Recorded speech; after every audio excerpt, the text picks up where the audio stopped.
নমস্কার বন্ধুরা, লাবণী কিচেনের আবারও এক নতুন রেসিপিতে আপনাদের সবাইকে স্বাগত। আজকে তৈরি করে দেখাবো রেস্টুরেন্ট বা ধাবা স্টাইলের চিকেন চাপ। ঘরে থাকা সাধারণ কিছু উপকরণ দিয়ে ঝটপট করে আপনারাও বানিয়ে নিতে পারবেন এইরকম মজাদার আর টেস্টি চিকেন চাপ। আর এটা কিন্তু দোকান থেকে কিনে খাওয়ার কোনো রকম প্রয়োজন নেই। খুব সহজে ঘরোয়া পদ্ধতিতে কিভাবে চিকেন চাপ তৈরি করলে এত টেস্টি আর মজার হয় সেই রেসিপিটাই আজকে আমি আপনাদের সাথে শেয়ার করব। চিকেন চাপ তৈরি করার কিছু সিক্রেট টিপস আমি এখানে দিয়ে দেব। অবশ্যই ভিডিওটা প্রথম থেকে শেষ পর্যন্ত দেখবেন, তাহলে বুঝতে পারবেন। তো চলুন কথা না বাড়িয়ে রেসিপিটা শুরু করি। তো প্রথমে এখানে আমি চিকেনের বুকের পাশের যে সলিড মাংসটা থাকে আমি ওইটা নিয়েছি। আর এটা পাতলা করার জন্য আমি মাঝখান থেকে কিন্তু একটু চির করে নিয়েছি।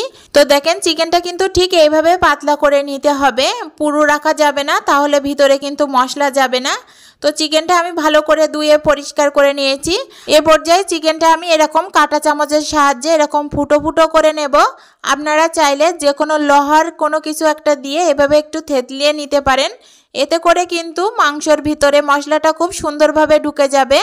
তো এটা কিন্তু যখন আপনারা থেতো করবেন খুব হালকা আলতো হাতে ভাবেই কিন্তু করতে হবে, না হলে মাংসটা কিন্তু পিজে যেতে পারে। তো চিকেনের এক পাশ আমার কাঁটা চামচ দিয়ে ভালো করে ফুটো ফুটো করা হয়ে গেছে। আমি উপর পাশটাও কিন্তু ভালো করে ফুটো ফুটো করে নেব। আমি এখানে চিকেনের সলিড পিস নিয়ে চিকেন চাপ তৈরি করে দেখাচ্ছি। আপনারা কিন্তু লেগ পিস থেকে হাড্ডিটা বাদ দিয়ে সলিড মাংস নিয়ে চিকেন চাপ তৈরি করতে পারেন। চিকেনটা আমার কাঁটা চামচ দিয়ে থেতিয়ে নেওয়ার পরে আমি এটা ভালো করে আবারও ক্লিন করে নিলাম। তো মাংসটা আমি ম্যারিনেশন করার জন্য মশলাটা দিয়ে দেব। তো কি কি মশলা দিলাম দেখে নিন। তো দিয়ে দিলাম 1 চামচ রসুন বাটা, 1 চামচ আদা বাটা, 2 চামচ টক দই, 1/2 চামচ ধনিয়ার গুঁড়ো, 1/2 চামচ গোটা গরম মশলার গুঁড়ো, 1/2 চামচ শুকনো লঙ্কার গুঁড়ো, 1/2 চামচ জিরে মরিচের গুঁড়ো, 1/2 চামচ হলুদ গুঁড়ো, স্বাদ মতো লবণ, 1 চামচ সয়া সস, 1 চামচ টমেটো সস, আর সবশেষে দিয়ে দিলাম 3 চামচের মতো সরিষার তেল। হ্যাঁ, এখানে কিন্তু সরিষার তেলটা মাস্ট দিতেই হবে।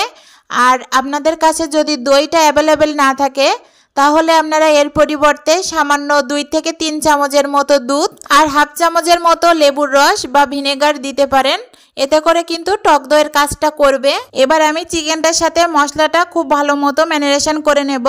আর এই চিকেনটা যত ভালো করে ম্যারিনেশন করা হবে এটা খেতে কিন্তু ভালো লাগবে, আর এর ভিতরে মশলাটা খুব ভালো মতো ঢুকবে। চিকেনটা আমি 3 থেকে 4 মিনিটের মতো ভালো করে ম্যারিনেশন করে নিয়েছি। তারপর একটা ঢাকনা দিয়ে 30 মিনিটের জন্য আমি ডিপ ফ্রিজে রেখে দিয়েছিলাম।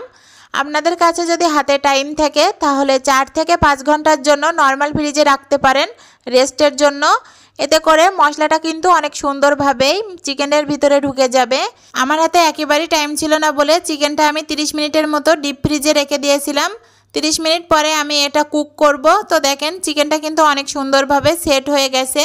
তারপরে এখানে আমি 1/2 বাটি বেসন নিয়েছি। বেসনের ভিতরে আমি চিকেনটা দিয়ে দেব, দিয়ে ভালো করে এটা কোট করে নেব। আর চিকেনটা কিন্তু বেসনের সাথে মেলা করে ঠেসে ঠেসে কোট করা যাবে না, তাহলে কিন্তু এটা ভালো হবে না।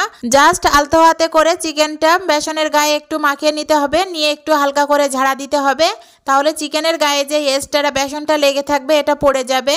তো এইভাবে আমি 2 থেকে 3 মিনিট ধরে ভালো করে কোট করে নিয়েছি। তো দেখেন অনেক সুন্দরভাবে কিন্তু আমার কোট করা হয়ে গেছে। এবার চিকেন চাপটা আমি ফ্রাই করে নেব। তার জন্য প্যানের পরে কড়াই বসিয়ে দিলাম, দিয়ে এখানে পর্যাপ্ত পরিমাণ সাদা সয়াবিন তেল দিয়ে দিলাম। তেলটা কিন্তু একটু ভালো মতো হাইটে রেখে গরম করে নিতে হবে। তারপরে তেলটা যখন পুরোপুরি গরম হয়ে যাবে তখন চুলার আঁচটা মিডিয়াম টু লোতে রেখে চিকেন চাপগুলো ভেজে নিতে হবে। তেলটা আগে থেকে হাইটে করে গরম করে নিলে চিকেন চাপটা যখন আমরা ভাজবো তখন চিকেন চাপের গায়ে যে বেসনটা থাকবে এটা কিন্তু আর ছড়িয়ে যাবে না তেলের সাথে। চিকেন চাপটা আমি তেলের পরে দিয়ে দিলাম, আর চুলার আঁচটা কিন্তু এই পর্যায়ে আমি মিডিয়াম টু লো করে রেখেছি। আর এখানে খেয়াল রাখবেন চিকেনটা পুরোপুরিভাবে ভালো হওয়া ডিপেন্ড করে কিন্তু চুলার আঁচের উপরে, সেজন্য চুলার আঁচটা অবশ্যই খেয়াল করে কমিয়ে বাড়িয়ে দিবেন। প্রথমে এখানে চিকেন চাপটা দেওয়ার পরে আমি 30 সেকেন্ড মতো খুব হাই হিটে কিন্তু জাল দিয়েছি। তারপরে 30 সেকেন্ড পরে আমি চুলার আঁচটা মিডিয়াম টু লো করেই রেখেছি। চিকেন চাপটা টোটাল ভাজতে আমার 12 মিনিট মতো টাইম লেগেছিল। এ পাশ 6 মিনিট, ওপর পাশ 6 মিনিট, মোট 12 মিনিট মতো আমার টাইম লেগেছিল। তো চিকেন চাপটা দেওয়ার পরে তেলটা কিন্তু এরকম খুন্তি দিয়ে উপর দিয়ে একটু ছিটিয়ে ছিটিয়ে দিতে হবে, এতে করে কিন্তু চিকেনের উপরের লেয়ারটাও কিন্তু অনেক সুন্দরভাবে ক্রিস্পি হবে আর ভাজা হবে। আর বারবার কিন্তু এটা উল্টিয়ে পাল্টিয়ে 2 পাশ লাল লাল করে ভেজে নিতে হবে। চিকেন চাপটা উল্টিয়ে পাল্টিয়ে দেওয়ার সময় অবশ্যই 2 চামচের ব্যবহার করবেন, না হলে হয়তো চিকেনটা প্রথম অবস্থায় নরম থাকে, ভেঙে যেতে পারে। তো আমি 2 চামচ দিয়েই কিন্তু উল্টিয়ে পাল্টিয়ে দেব, এতে করে কিন্তু চিকেন চাপটা একটুও ভাঙবে না। তো চিকেন চাপটা আমি 2 থেকে 3 বার উল্টিয়ে দেওয়ার পরে দেখেন কত সুন্দর একটা কালার এসেছে আর অনেক সুন্দর একটা কিন্তু ঘিরানো বেরিয়েছে। আপনারা কিন্তু দেখেই বুঝতে পারছেন চিকেন চাপের কালারটা কিন্তু পুরোপুরিভাবে চেঞ্জ হয়ে এসেছে। চিকেন চাপটা ফ্রাই করতে আমার টোটাল এখানে 12 মিনিট মতো টাইম লেগেছিল।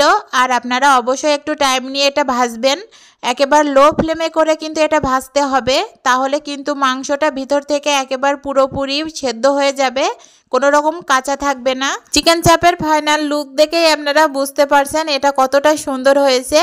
তো চিকেন চাপটা কিন্তু আমার একেবারে পারফেক্টভাবে রেডি। এবার আমি একটা ছাঁচড়ি হাতা দিয়ে এটা তেল ঝরিয়ে তুলে নিলাম, নিয়ে আমি একটা সার্ভিং ডিশে সার্ভ করে দেখিয়ে দিচ্ছি। তো দেখেন ফাইনাল লুকটা কত সুন্দর হয়েছে আর খেতে কিন্তু অনেক ইয়ামি আর টেস্টি।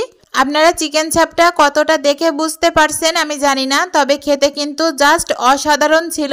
চিকেন চাপের উপরের লেয়ারটা যেরকম ক্রিস্পি ছিল আর ভিতরটা কিন্তু একেবারে সফট আর জুসি ছিল, খেতে কিন্তু এক কথায় অসাধারণ। কি বলবো, আপনারা না খেলে কিন্তু বুঝতেই পারবেন না।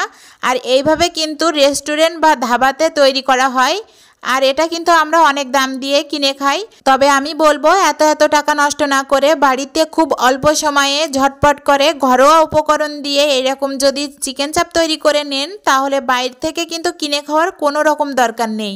আর এই চিকেন চাপটা কিন্তু আমি সম্পূর্ণ ঘরোয়া পদ্ধতিতে আপনাদের সাথে শেয়ার করলাম। আর এখানে বিশেষ যে টিপসগুলো আমি বলে দিয়েছি, অবশ্যই এইগুলো আপনারা ফলো করবেন, তাহলে ধাবা বা রেস্টুরেন্টের মতো এইভাবে স্বাদ কিন্তু আপনারা বাড়িতেই বসে তৈরি করতে পারবেন। তো আমার এই ভিডিওটা যদি আপনাদের কাছে ভালো লেগে থাকে অবশ্যই লাইক কমেন্ট শেয়ার করতে ভুলবেন না। চ্যানেলে নতুন হয়ে থাকলে সাবস্ক্রাইব করবেন, পাশে থাকা বেল আইকনটিতে ক্লিক করবেন নিত্য নতুন ভিডিও পেতে। ধন্যবাদ।